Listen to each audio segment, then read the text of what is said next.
नमस्कार दोस्तों, मैं हूं आनंद और आप सभी का स्वागत है डेली मीम एनालिसिस के इस नए एपिसोड में, जहां हम मीम्स का एनालिसिस करते हैं और आप सभी को बताते हैं कि मीमर मीम के अंदर आखिर कहना क्या चाहता है, मीमर ने किस उद्देश्य से वो मीम बनाया है। तो चलिए आज के एपिसोड का पहला मीम ले लेते हैं। देखिए दोस्तों, पहला मीम आया है जिसमें आईसीसी ने ट्वीट किया है the greatest cricketer of all time and Sachin Tendulkar. लेकिन ये बात क्रिकेट के फैंस को बुरी लगी है क्योंकि सचिन तेंदुलकर क्रिकेट के भगवान माने जाते हैं और यहाँ पर बेन स्टोक को दिखाया गया है greatest cricketer of all time. तो इस बात का रिप्लाई देते हुए एक कमेंटर ने कमेंट किया है there is a God in this picture. वो है भी, सचिन तेंदुलकर गॉड है। देयर इज बेन स्टोक, और यहाँ पर बेन स्टोक है। And I had no idea the lady in the background is the greatest cricketer of all time. तो यहाँ पर जो कमेंटर है उसने कहा है कि मुझे बिल्कुल भी आइडिया नहीं था कि आईसीसी जो पीछे खड़ी लेडी है उसके बारे में बात कर रही है, वो है greatest cricketer of all time. यहाँ पर कमेंटर ने सार्केज्म मारा है आईसीसी पर क्योंकि उसने बेन स्टोक को greatest cricketer of all time बताया, ना कि सचिन तेंदुलकर को।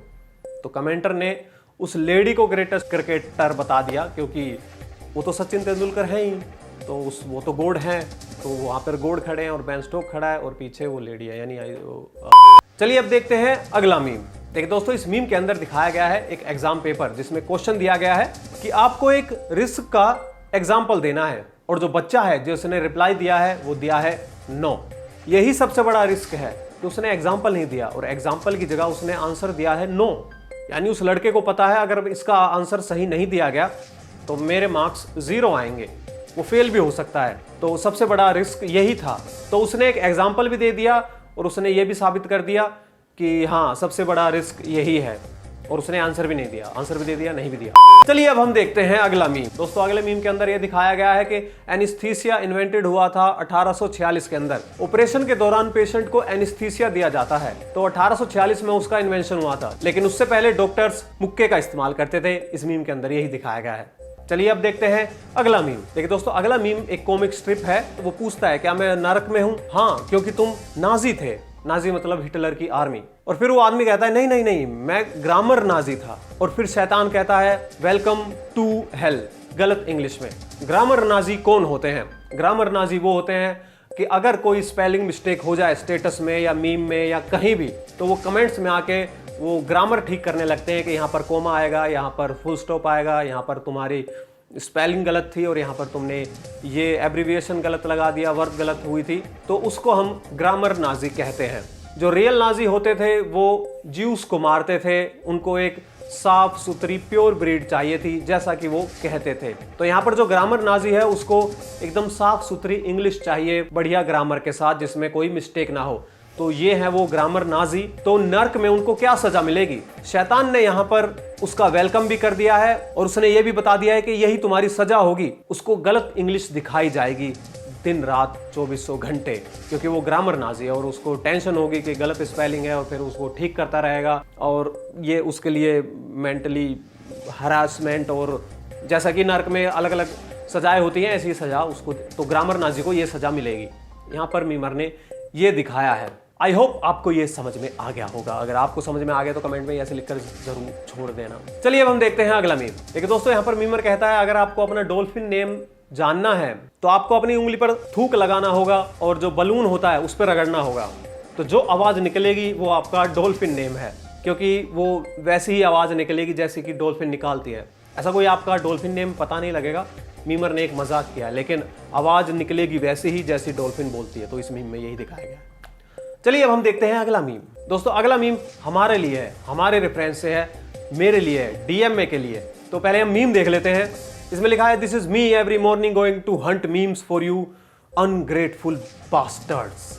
और नीचे अमेरिकन शो पीटर ग्रिफिन को दिखाया गया है, बोट में जा रहे होते हैं किसी चीज को ढूंढने के लिए। तो यहां पर रिप्रेजेंट किया गया है मुझे, क्योंकि ये मैं हूं, क्योंकि मैं भी सुबह सुबह आपके लिए मीम्स ढूंढता हूं अच्छे से अच्छे, जिनका मैं एनालिसिस कर सकूं और आपको बता सकूं उनका मतलब। तो ये मीम रेफरेंस में है, हमारे डीएमए के रेफरेंस में।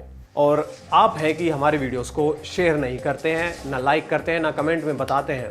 एक दो कमेंट्स को छोड़ के या एक दो लाइक्स को छोड़ के। तो जितना हो सके उतना ज़्यादा शेयर करें। यहाँ पर मैं ये सार्केज़म आप पे मारना चाहता था इस मीम को दिखा करके। चलिए अब हम देखते हैं अगला मीम। देखिए दोस्तों, जो हमारे रेगुलर कस्टमर्स व्यूअर्स हैं वो डैड जोक के बारे में अब तक समझ गए होंगे, क्योंकि हमने उसे कई एपिसोड में डिफाइन किया है कि डैड जोक्स क्या होते हैं। तो एक और डैड जोक ये रहा आपके सामने। तो यहाँ पर मीमर लिखता है कि मैं और मेरे भाई सारे डिनर कर रहे थे अपने डैड के साथ और हमने बातें शुरू की डैड जोक के बारे में जो हमें पसंद होते हैं। तभी पापा ने बोलना चालू किया। वो कहते हैं कि मैंने अपनी पूरी जिंदगी में सिर्फ 3 डैड जोक बनाए थे और वो आज मेरे सामने बैठे हैं। तो यहाँ पर डैड ने एक और डैड जोक मार दिया। अल्टीमेटली वो डैड जोक और अब वो 3 जोक नहीं रहे, अब वो 4 जोक हो गए हैं। इसमें कई सारे मीम्स घुसे पड़े हैं। अगर आप इसकी एक एक लाइन को खोद के निकालेंगे तो आपको इसमें हर लाइन में एक मीम निकलेगा। तो यहाँ पर डैड ने कहा कि मैंने सिर्फ 3 डैड जोक बनाए हैं, वो हैं तुम, यानी उसके जो 3 बच्चे हैं वो। लेकिन इसने एक और डैड जोक मार दिया है तो ये 4 हो गए।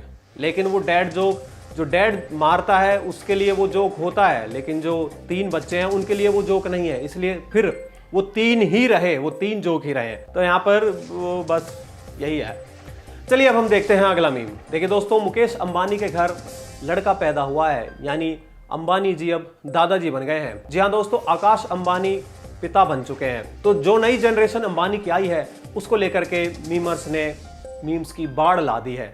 जो अभी छोटा सा बच्चा दुनिया में जिसने कदम ही रखा है वो अब तैमूर लंग से भी, माफ कीजिएगा, तैमूर जो सैफ अली खान का जो वारिस था वो, तो उससे भी ज्यादा यहाँ पर उनके मीम्स बनने लगे हैं, वो भी सिर्फ 1-2 दिन के अंदर। आखिरकार अंबानी है भाई। तो उसी को लेके हम एक मीम देख लेते हैं। यहाँ पर दिखाया गया है कि सम्मन कोई कहता है इंसान पैदाइशी अमीर नहीं होता और नीचे अंबानी जी का पोता है। उसकी बात गलत साबित हो गई।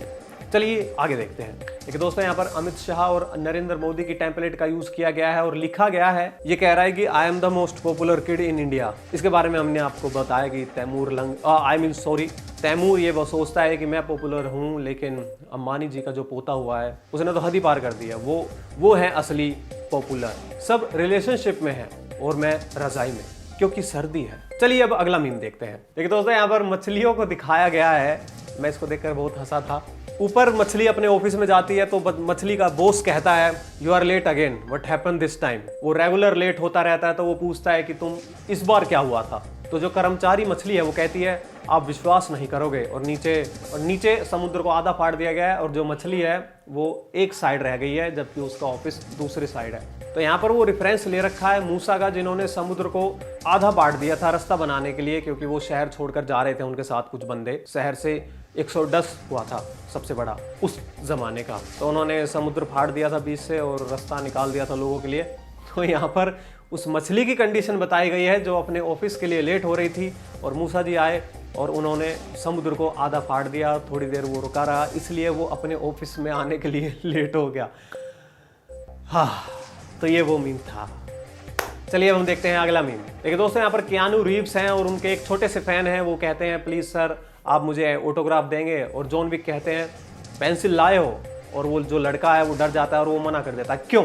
अगर आपने जॉन विक मूवी देखी हो तो मूवी के अंदर एक स्टोरी बताई जाती है कि जॉन विक ने एक छोटी सी पेंसिल से पूरे कसीनो में जितने भी गुंडे बदमाश थे उन सबको मार दिया था, एक छोटी सी फकिंग पेंसिल से। तो ये मूवी में रेफरेंस था, और उसी को देखकर जब कियानू रीव्स ने ऑटोग्राफ देने के लिए पेंसिल मांगी तो लड़के को लगा कि वो पेंसिल मांग रहे हैं किस खून वून करने के लिए। तो ये पर ये मजाक था। कियानू रीव्स ने एक मजाक किया था, ऐसा नहीं था कि वो असली में मांगे। लेकिन मीमर ने यहाँ पर यही दिखाया है, और उसने पेंसिल भी नहीं मांगी थी। चलिए अब हम आगे बढ़ते हैं, देखते हैं अगला मीम। दोस्तों, स्पाइडर वर्स के नाम से मूवी आई थी स्पाइडरमैन की, जिसमें वो एनिमेटेड मूवी थी वो। तो उसमें छोटा बच्चा होता है जो स्पाइडरमैन बनता है। तो उसकी जो चाची है आंट में, वो उनके जाले बनाती है लैब के अंदर। तो यहाँ पर वो जो तीनों स्पाइडरमैन हैं वो उसकी खिंचाई कर रहे हैं कि तुम्हारी आंट में तुम्हारे जाल बनाती है। तो उसको शर्मिंदा होना पड़ रहा है उसको, क्योंकि वो छोटा है, बच्चा है। तो उसके जो जाल हैं वो आंट में उसकी चाची बना रही है। तो यहाँ पर एंड्रू गारफील्ड हैं जो टांग खिंचाई कर रहे हैं छोटे स्पाइडरमैन की, और वो कहते हैं कि आंट में तुम्हारे जाल बनाती है, मैं तो ओस्कॉर्प के प्रोडक्ट से जाल बनाता हूँ। और यहाँ पर फिर टॉम हॉलैंड है जो कहते हैं अबे तू ओस्कॉर्प के प्रोडक्ट से जाल बनाता है, तेरे पास कम से कम इतनी टेक्नोलॉजी तो है, मैं तो कचरे और स्कूल के केमिकल्स चुरा के लाता हूँ और उससे जाल बनाता हूँ। और फिर यहाँ पर आते हैं टोबी मैगवायर, जो कि रियल स्पाइडरमैन है। वो कहते हैं तुम्हें वेब शूटर्स की जरूरत पड़ती है, क्योंकि वो अपने हाथ से ही जाल फेंक देते हैं।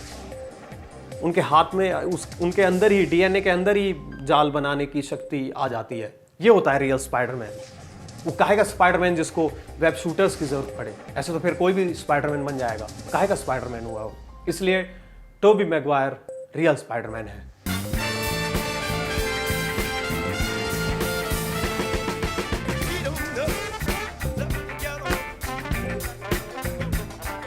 चलिए अब हम देखते हैं अगला मीम। दोस्तों, अक्सर कहा जाता है कि इंसानियत नाम की कोई चीज नहीं होती, लेकिन आज हम वो चीज आपको दिखा रहे हैं। ये देखिए, इंसानियत नाम की क्रीम चीज। तो दोस्तों, आपको ये एपिसोड कैसा लगा हमें कमेंट करके जरूर बताएं, और हमारे चैनल को सब्सक्राइब करना बिल्कुल भी ना भूलें, और साथ में जो दिया गया बेल आइकन है वो भी दबा लें, ताकि आपको नोटिफिकेशन मिल जाए हमारे आने वाले वीडियोस की। हम आते हैं ठीक रात 9 बजे, मंडे टू फ्राइडे, करते हैं मीम्स का डेली एनालिसिस। अगर आपको भी ऐसे मीम्स के एनालिसिस करवाने हैं तो आप अपने मीम्स हमें हमारे फेसबुक पेज पर भेज सकते हैं। लिंक आपको डिस्क्रिप्शन बॉक्स में मिल जाएगा। और वीडियो को शेयर जरूर करें, वीडियो को जितना हो सके उतना ज़्यादा शेयर करें, लाइक छोड़ के जाएं, और कमेंट में बताएं कि आपको वीडियोस कैसी लग रही हैं। और इस बार कोई मीम नहीं है डिकोड करने के लिए।